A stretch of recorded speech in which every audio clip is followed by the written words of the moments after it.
오후 찬양 예배입니다. 말씀 가운데 귀한 은혜가 있기를 간절히 소망합니다. 오늘 제목의 말씀 예수님 따라잡기, 이 말씀의 제목에 대해서 우리 장로님들이나 우리 성도님들 조금 반론을 제기할 수도 있을 겁니다. 말이 안 되는 내용이죠. 제목의 말씀조차 말이 안 되는 내용입니다. 여러분, 예수님 따라갈 수 있습니까? 따라잡을 수 있냐고요. 오늘 제목의 말씀. 절대로 인간은 예수님을 따라잡을 수 없습니다. 따라잡는다는 게 뭐예요? 따라가는 것과 따라잡는 건 달라요. 내가 하나님보다 예수님보다 앞선되는 거예요. 이건 교만입니다. 근데 자세는 그렇게 가져야 돼요. 여러분 보세요. 누군가 앞장서는 사람이 있고, 특히 등산할 때 앞장서는 사람이 있고 따라오라고 그러죠. 그래서 거짓말 시키죠. 어떤 거짓말? 다 왔어. 다 왔어. 아직 멀었어요? 다 왔어. 조금 남았는데. 말세가 언제 옵니까, 여러분들? 다 왔어요. 다 왔어. 이건 거짓말이 아니에요. 여러분들에게 늘 깨어있으라고 하는 그런 의미가 담겨 있는 겁니다. 언제일지 모르기 때문에, 거짓말이 아니라 언제일지 모르기 때문에 그리스도인들은 날마다 깨어있을 필요가 있다라고 하는 거죠. 근데 여러분들 보세요. 등산할 때 앞에 가는 사람 제대로 안 따라가면, 요즘 물론 등산로가 발달되어 있고 이 사람 저 사람이 많이 가기 때문에 내 앞잡이 말고 다른 사람 쫓아가도 사실은 돼요. 근데 가령 예를 들어서 이미 내 앞잡이는 놓쳐버리고 다른 사람 쫓아가는데 이 사람들의 코스는 다른 코스라고 생각해 보세요. 헤어지는 거예요. 만날 수 없는 거예요. 이게 단순하지가 않고요. 우리 인생 속에는 대단히 복잡하고 복과 화가 나눌 수 있다라고 하는 거 기억하시기 바랍니다. 바짝 쫓아가셔야 돼요. 그 바짝이라는 표현을 성경에서는 그리스도의 장성한 분량에 이르기까지 자라나라, 따라가라라고 말씀하고 있습니다. 우리가 예수님을 따라잡을 수는 없지만 보이는 선에서 얼마든지 가까이 할 수는 있어요. 조금씩 당길 수는 있어요. 반대로 얘기하면 우리 조금씩 늦춰질 수 있고, 도대체 하나님 나한테 어떻게 하라고요? 어느 길로 가라고요? 어떻게 행동하라고요? 보이지 않을 때가 있어요. 그때는 위험해지는 거예요. 여러분들 시야에, 영적인 시야에 주님이 늘 앞에 있기를 주의 이름으로 축원합니다. 하나님의 말씀이 바로 앞에 있기를 간절히 소망합니다. 따라가기 쉬워요. 따라가기. 근데 보세요. 늦춰지기 시작을 하면 지쳐요. 지치고 포기가 빨라져. 몰라. 어떻게 되겠지. 우리의 신앙은 어떻게 되겠지라고 하는 신앙이 아니기를 간절히 소망합니다. 주님 앞에 있네. 주님이 말씀이 바로 앞에 있네. 주님 따라가야지. 말씀 따라가야지. 이런 모습이기를 간절히 소망합니다. 이슬람의 대표 교리 중에 하나가 우수와 하사나라고 하는 교리가 있다고 합니다. 우수와 하사나. 우수하라고 하는 뜻은 모델 본보기, 하사나라고 하는 뜻은 훌륭한, 좋은, 이런 의미가 있습니다. 그러니까 모함마드의 모든 것이 훌륭한 본보기가 된다라고 하는 거예요. 그래서 맹목적으로 모함마드라고 하는 그 인간이 행동했던 것 그대로 따라가는 교리가 있어요.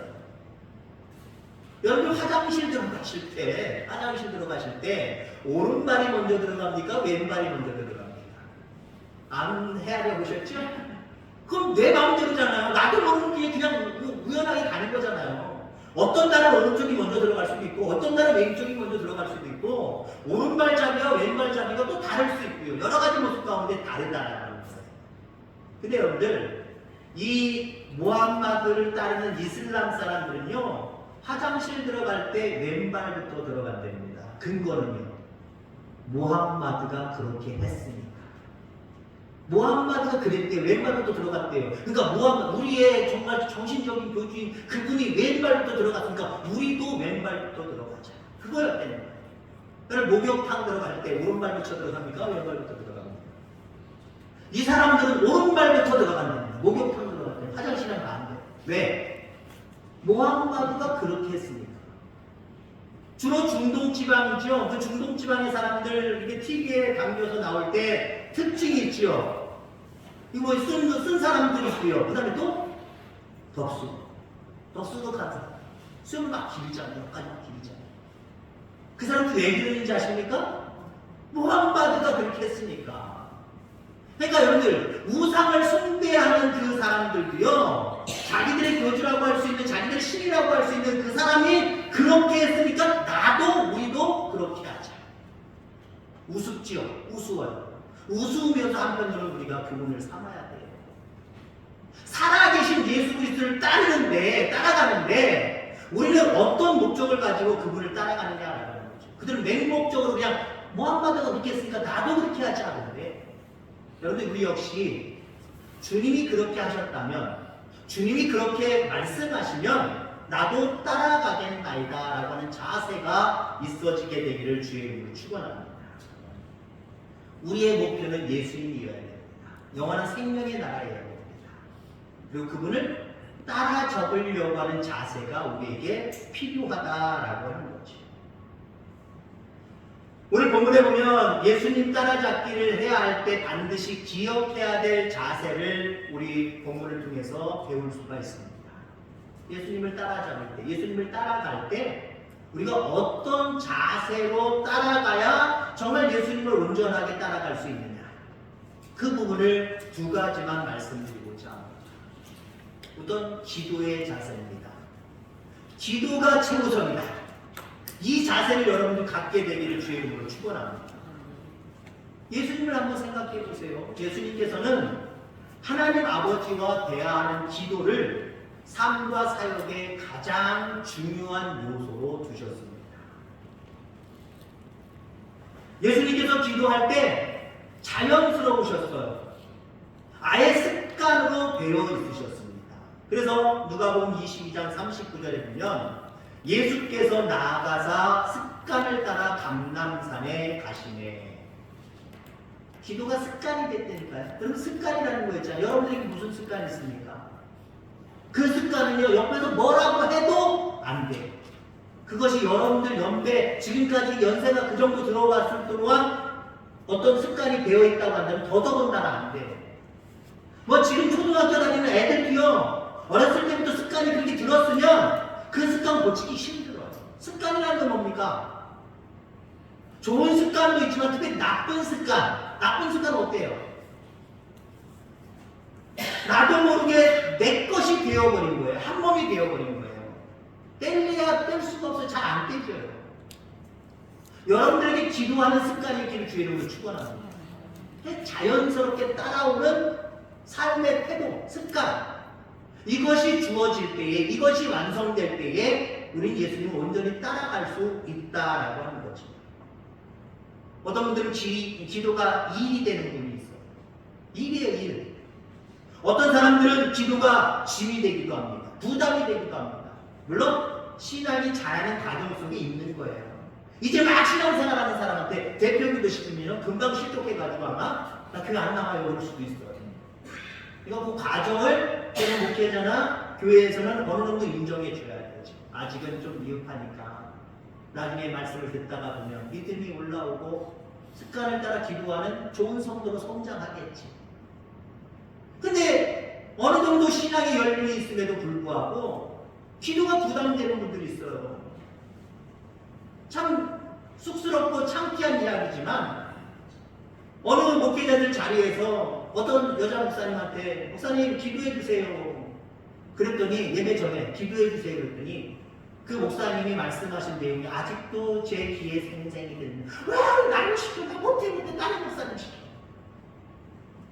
나는 여자고 다른 나이 드신 목사님들 더 목회 잘하는 목사님들 계신데 그 목사님들 시키지 나처럼 기도 못하는 사람 왜 시키냐고 창피하다 못하겠다고.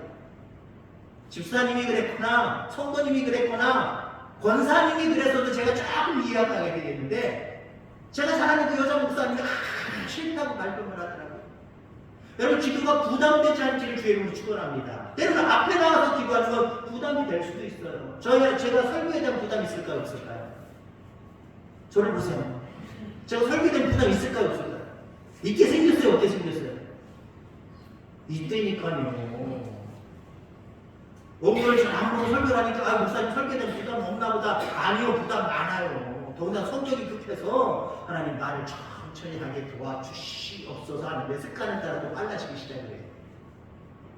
저도 기도에 대해 설교에 대해서 부담이 있어요.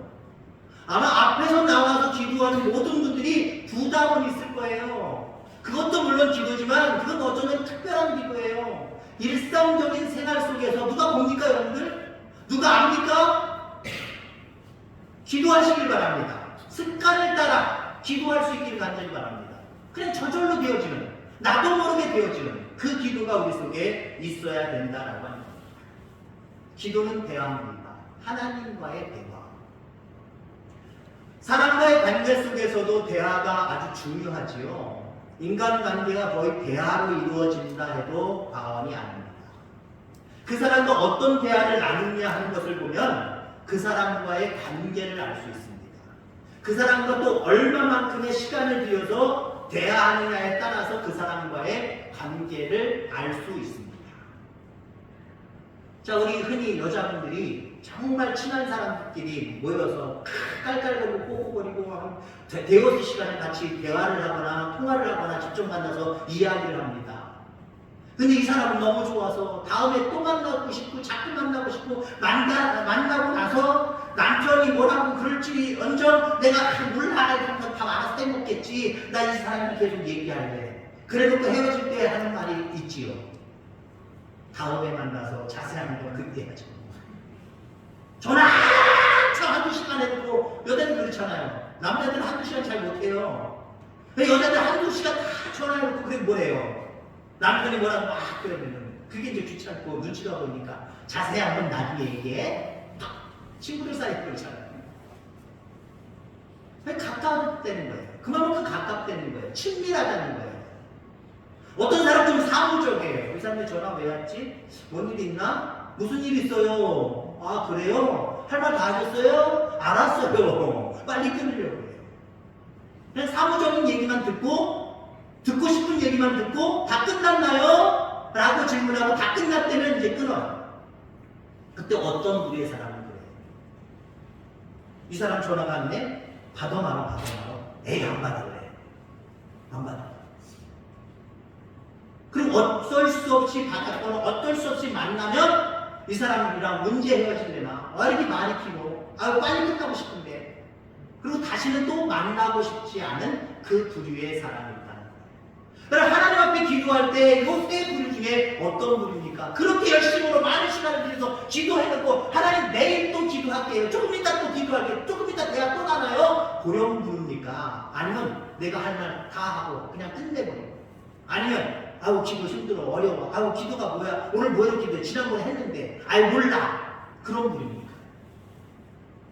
요것에 따라서요 하나님과 우리 사이의 관계를 알 수 있고요 그 관계는 뭐가 또 다르냐면 그 관계 속에는요 사랑입니다. 그 사람에 대한 사랑이 있으면은요 계속해서 얘기하고 싶은 거예요. 사람이 미지근하면은요 그냥 듣고 싶은 얘기 할 얘기만 하면 끝나는 거고요 사랑이 전혀 없으면은요 전화 안 받고 대화 안 하고 안 만나고 그러면 끝나는 거예요. 다시 만나고 싶지 않아서 또 다시는 연락하지 않는 거 그렇게 하면 되는 거예요. 하나님을 여러분들 얼마나 사랑하십니까? 정말 크게 사랑할 수 있기를 간절히 소망합니다. 그렇다면 여러분들 기도가 습관이 돼야 되고요. 기도가 자꾸만 늘어날 수 있기를 바랍니다. 그럼 하나님과의 대화를 통해서 무엇을 알 수 있어요? 하나님의 방향성을 알 수 있어요. 하나님 하시고 싶은 일들이 알게 돼요. 그럼 그 주님 따라가는 건 쉬워지거든요. 어려운 게 아니거든요. 우리가 흔히 똑똑한 사람들은 예를 들어서 앞에 차가 가고 길을 아는 사람하고 뒤에 길을 모르는 사람이 간다 생각하면 뒤에 가는 사람이 똑똑하면요 어디로 갈 거지요? 거기 식당 가려고 하는데 그 식당 이름이 어디요? 뭐죠? 주소가 뭐지요? 그거 물어봐서 내비 틀어놓으면요 아주 편해요.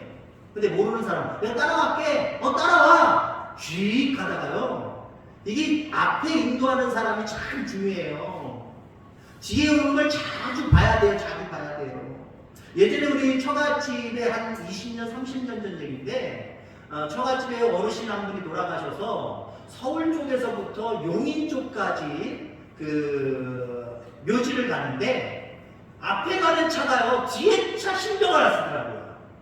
고속도로 이용하는데요 얼마나 빨리 가는지 제가 운전을 좀 빠르게 하긴 합니다만 그것 따라가느냐고 가랑지 찢어지는 줄 알았어요. 겨우겨우 쫓아갔어요. 앞사람 중요합니다. 뒤에 사람 보면서 보폭 맞춰주면서 가는 거예요. 우리 하나님 그러신 분이에요. 나 따라와라! 하나님 속도대로 가지 않으세요. 잘하나? 난 실망했나? 실족했나? 그거 쳐다보시면서 때로 뒷바퀴 하시면서 그러면서 우리를 앞서서 조금 앞서서 이끌어 가시는 줄 분명히 있습니다. 조급해하지 마세요. 주님이 여러분의 템포를 때로는 마치셔서 여러분 인도해 주실 줄 분명히 있습니다. 근데 뒷사람도요, 어디 가는지 목적지를 알면 더 편하게 갈 수 있어요. 확실하게 갈 수 있어요. 대화를 통해서 여러분들 하나님이 가시고자 하는 목적지를 미루할 수 있다니까요. 하나님 앞에 대화하는 습관을 따라 대화하는 사람에게 하나님은 나 이렇게 하고 싶다, 나 이렇게 할 거다, 여기 갈 거다, 저기 갈 거다, 우리에게 제시해 주세요. 기도 응답이에요. 그 응답을 쫓기 때문에 주님을 따라가는 거 쉬워요. 어렵지 않아요. 늦춰지지 않을 수 있어요. 기도가 습관이 되어서 주님 따라잡을 수 있는 저와 여러분들 다 되기를 주의 이름으로 축원합니다. 그 다음에 여러분들, 우리가 예수님을 따라잡으려고 할 때 우리의 태도는 어떤 태도여야 되느냐? 전도를 가장 중요한 인생의 목적으로 삼는 태도이어야 됩니다. 주님이 이 땅에 왜 오셨습니까? 섬김을 받으려고 오시지 않았습니다. 섬기려고 하셨고요. 자기의 몸을 대속제물로 드림으로 말미암아 많은 영혼을 구원하시기 위해서 이 땅에 오셨다라고 하는 겁니다. 오늘 본문에 보니까 제자들이 기도하시는 예수님의 뒤를 따라와서 모든 사람이, 많은 사람들이 주를 찾나이다라고 이야기합니다. 그 전날에 무슨 일들이 벌어졌냐면요, 예수님이 각종 질병 걸린 사람들을 고쳐주시고 귀신 들린 사람들의 귀신을 쫓아내주시고 놀라운 사역을 하셨단 말이에요. 그리고 나서 예수님은 습관을 따라 기도하러 가신 거예요. 그 사이에 많은 사람들이, 제자들이 있는 곳에 와서 예수님을 찾는 거예요. 예수님 그때 어디 계시냐고요. 왜 왔을까요? 물론 또 병든 사람들, 또 귀신 들린 사람들, 이런 사람들도 왔겠지만 전날 은혜를 입은 사람들이 예수님에게 여러분들 뭐 갖다 주러 온 거예요. 예수님 녹차 드리려고 온 거예요. 감사하다고 찬양하려고 온 거예요. 근데 예수님은 습관을 따라 기도하러 가신 거예요. 그래서 제자들이 가서 예수님, 많은 사람들이 예수님한테 지금 막 감사드리려고 하고 이것저것 가까워가지고 감사를 표현하려고 와 있어요. 빨리 내려오세요. 거기 가야 되잖아요. 한마디로 이거예요. 근데 예수님이 뭐라고 하셨어요? 야, 거기 가는 것도 중요하지 않아? 거기 가서 내가 이윤 볼 수 있어. 거기 가서 내가 이득을 볼 수 있어. 뭔가 챙길 수 있어. 그러나 난 그게 중요하지 않아. 우리 다른 마을로 가자. 거기 가는, 사람들이 모여있는 거기 가는 이익과 이득을 얻을 수 있는 그 자리가 아닌 다른 곳으로 가자. 거기서 복음 전하자. 그리고 예수님은 이를 위해서 내가 왔다라고 말씀하고 있습니다. 예수님이 이 땅에 오신 삶의 목적을 알아야 돼요. 우리를 구원하시기 위해서, 복음을 증거하시기 위해서 우리에게 오신 거예요. 우리가 존재하는 이유를 분명히 알아야 돼요. 교회에 나와서 뭔가 이득을 보겠다라고 하는 모습으로 왔다면 그것도 맞아요. 교회 오면 이득 많지요. 아멘? 교회 오면 이득 많다니까요. 더 건강해지시고, 아멘. 물질의 복도 받으시고, 소원하는 모든 것도 성취하시고, 날마다 평강의 은혜가 임하고, 은혜 보이는 이득도 많아요. 근데 여러분들, 그 이득에 여러분들의 눈이 오늘 오전의 말씀처럼 눈이 감겨지지 않기를 주의 이름으로 축원합니다. 그것만 자꾸 짜증내면요, 우리의 눈이 점점 시력을 잃어갈 거예요. 우리의 삶의 목적을 먼저 깨닫고 거기에 우리는 마음을 두어야 돼요. 우리 또한 인생을 전도하기 위해서 살아가는 삶의 목적을 가지고 살아가기를 주의 이름으로 축원합니다. 아까도 얘기했죠. 뒤에 따르는 사람이 어디 가세요? 무슨 식당 이름이 뭐예요? 교회 이름이 어디예요? 거기 정확히 찍어야 돼요. 정확히 안 찍고 다른 데 찍으면 안 된다는 거예요. 어제 우리 아들이 일을 하고 한 9시에 끝나서 오는데 어떤 때 늦을 때가 있어요. 늦으면 이 동네 들어오는 막차가 끊기고요. 저쪽 축풍역으로 가는 것도 끊기고요. 살아있는 거는 저쪽 그 어디요? 무슨 집지사 가는 쪽으로 가는 게 있어요. 근데 뭐 10시 반인가 너무 늦어가지고 10시 반인가 차를 타고 가더라고요. 근데 가만히 다시 전화가 왔어요. 9시 15분 꼬비인데 아빠한테 그거 타고 갈 거야. 직지사까지 용역까지 나오라는 얘기야. 알았어. 얼마나 걸리냐? 15분 걸린대. 아니 근데 올 시간인데 안 와요. 올 시간인데 안 왔는데 아빠 어디서 전화가 온 거예요? 아빠 어떻게 어딨어? 직지사 농협 앞에 있지. 나도 농인데 왜 없어? 차운역을 내가 못 봤는데 무슨 소리냐? 너 어디 있냐? 했더니 직지사 대룡지점? 대룡이 뭐예요? 거기서 한 1km 조금 더 되게 거기 버스가 골로 턴을 해서 아마 저쪽 모텔이나 그쪽으로 이렇게 돌아가나 봐요. 거기서 내린 거예요. 여러분 우리는 어쩌면 그럴 때가 있어요. 삶의 목표가 잘못 찍혀 있을 때가 있어요. 여러분 이거 정정할 수 있다는 일을 간절히 소망합니다. 우리한테 다시는 그 차 안 탈 거야. 9시 15분부터. 혹시 타더라도 15분 빨리 오려고 아빠 거기 직지사 농협 말고 직지사 대령 지점으로 와야 돼. 분명하게 얘기할 겁니다. 아는 것과 모르는 것과 천지차이입니다. 여러분 하나님이 이 땅에 오신 주님이 이 땅에 오신 목적 우리를 존재하게 하신 목적 이거 아는 것과 모르는 것은요 일단 출발부터 틀려지는 거예요. 달라지는 거예요. 결과는 당연히 달라지고 주님은 이 땅에 복음 증거하러 오셨다라고 말씀하고 있고요. 우리 또한 예수님을 따라잡으려면 예수님을 따라가려면 우리의 삶의 목표도 영혼 구원에 있어야 돼요. 영혼을 구원하자. 많은 사람들에게 복음을 증거하자. 이 목표가 찍혀 있으면요 가다가 놓쳤네요. 어디로 가셨지? 그래도 괜찮아요. 다시 제자리를 잡아갈 수 있어요. 근데 삶의 목표가 틀려지면 우선 틀려진 것에서부터 시작을 해서 주님이 안 보이기 시작합니다. 안 보이고 나 혼자 헤매는 거예요. 나 혼자 헤매다가 자기 주관에 따라서 기뻐하기도 하고 슬퍼하기도 하고 자기 감정에 의해서 인생을 살아가는 거예요. 어리석은 인생이죠. 여러분 우리의 인생은 주님이 나중에 평가하실 겁니다. 어리석은 인생이었는지 아니면 주님처럼 그 삶의 목표를 온전히 알고 그 뜻을 쫓아갔는지 분명하게 달라질 거예요. 다시 한번 말씀드리면 우리는 주님을 따라잡을 수는 없습니다. 근데 우리의 마음에 주님을 따라잡겠다라고 하는 마음까지 가지고 있어야 된다는 거예요. 기도가 습관이 되길 바랍니다. 우리의 삶의 목표 다시 한번 설정하시길 바랍니다. 전도하는 게 우리의 삶의 목표입니다. 복음을 증거하는 게 우리의 삶의 목표입니다. 이대로 살아감으로 주님 놓치지 아니하고 주님 온전히 뒤따르는 저와 여러분들 다 되어지기를 주의 이름으로 축원합니다. 기도하겠습니다.